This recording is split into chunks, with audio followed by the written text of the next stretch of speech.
Abdal wal fana. Allah berfirman, sesungguhnya aku bersama mereka yang telah luluh hatinya karena aku.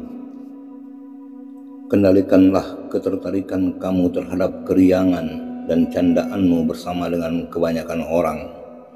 Bertahanlah dalam kesendirian jiwa dan pastikan hanya ada jiwamu dan Allah di situ, dengan cara menundukkan nafsu egomu yang kehendak-kehendaknya condong pada kepuasan akan duniawi. Allah Ta'ala tidak akan menunjuki kamu apabila semua nafsu dan kehendakmu itu tidak ditundukkan sampai kamu benar-benar mengaku lemah.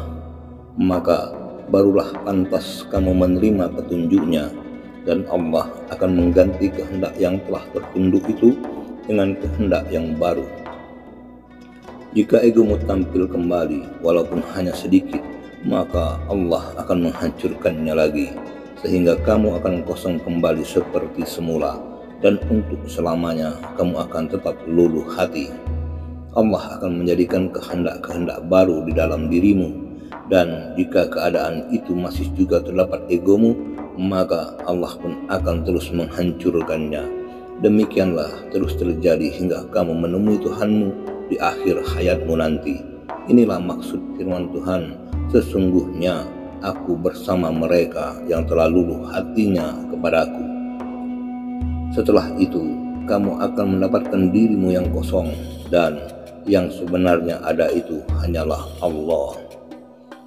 Di dalam hadis kudusi Allah berfirman, hambaku yang taat senantiasa memohon untuk dekat denganku melalui solat-solatnya, sehingga aku menjadikannya sebagai rekanku, dan apabila aku menjadikan dia sebagai rekanku, maka aku menjadi telinganya yang dengan itu ia mendengar, menjadi matanya yang dengannya dia melihat, menjadi tangannya yang dengannya ia memegang, dan menjadi kakinya yang dengannya ia berjalan.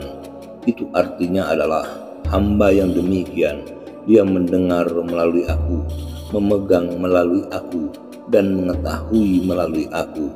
Sebenarnya ini adalah keadaan fana atau hapusnya diri.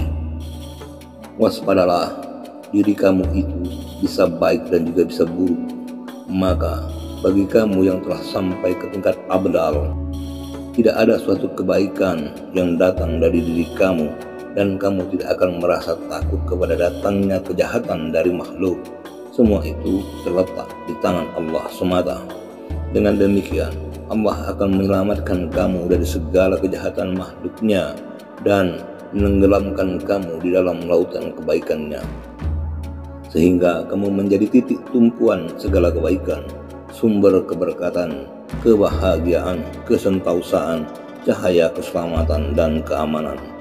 Oleh karena itu, fana adalah tujuan, sasaran ujung dari dasar perjalanan wali Allah. Semua wali Allah dengan tingkat kemajuan mereka telah memohon dengan sungguh-sungguh kepada Allah untuk menggantikan kehendak atau kemauan mereka dengan kehendak atau kemauan Allah. Pendek kata, mereka itu memfanakan diri mereka dan mewujudkan Allah.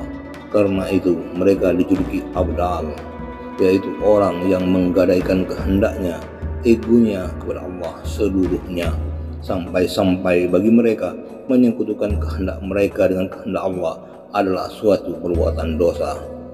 Sekiranya mereka lupa sehingga mereka dikuasai oleh emosi dan rasa takut, maka Allah yang Maha Kuasa akan menolong dan menyadarkan mereka.